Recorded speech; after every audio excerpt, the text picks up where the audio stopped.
Hey, what's up guys, it's Marcus Brownlee here from MKBHD, and welcome to another HD tutorial. And in this video, I'll be going over a web browser you may or may not have heard of, brand new for Windows, called SlimBrowser.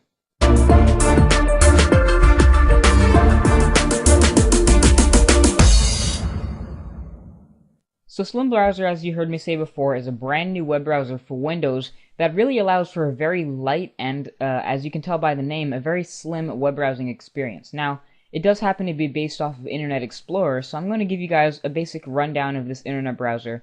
First of all, you can get this at the link in the description. It is build 0.3 of version 4.12, and it has gotten a lot of positive reviews from CNET.com. So I'm definitely going to be showing this to you guys, and like I said, the link that you can get this at to download right now is in the description.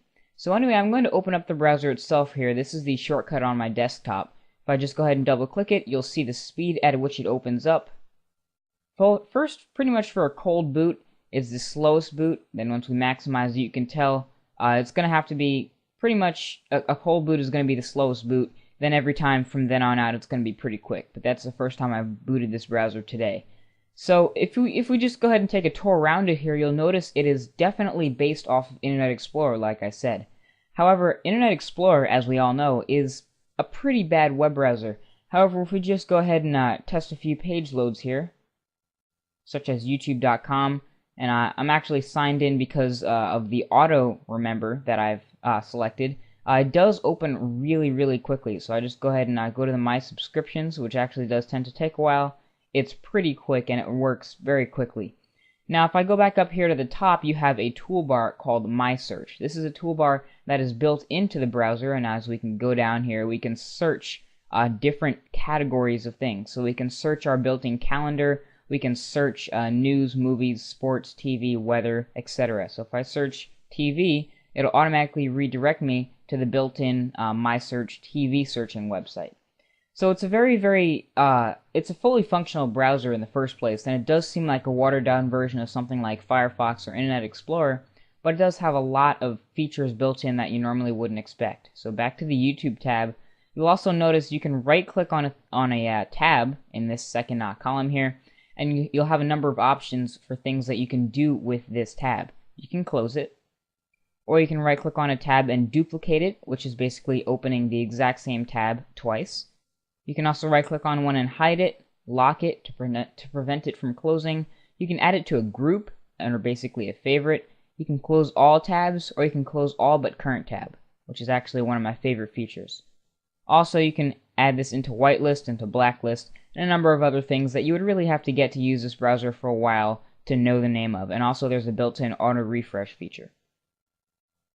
Now if we look up here on the right hand side of the browser where the minimum, maximum, and X buttons usually are, you will see some very similar looking buttons that actually perform the same tasks with a different look. This is the minimize button, this is the maximize button, and this is the exit out button. So if I press this button right here, it'll minimize, and exactly this is the restore button, as you could say, to bring it down to a window and to resize the window. So it does have very similar features with Internet Explorer.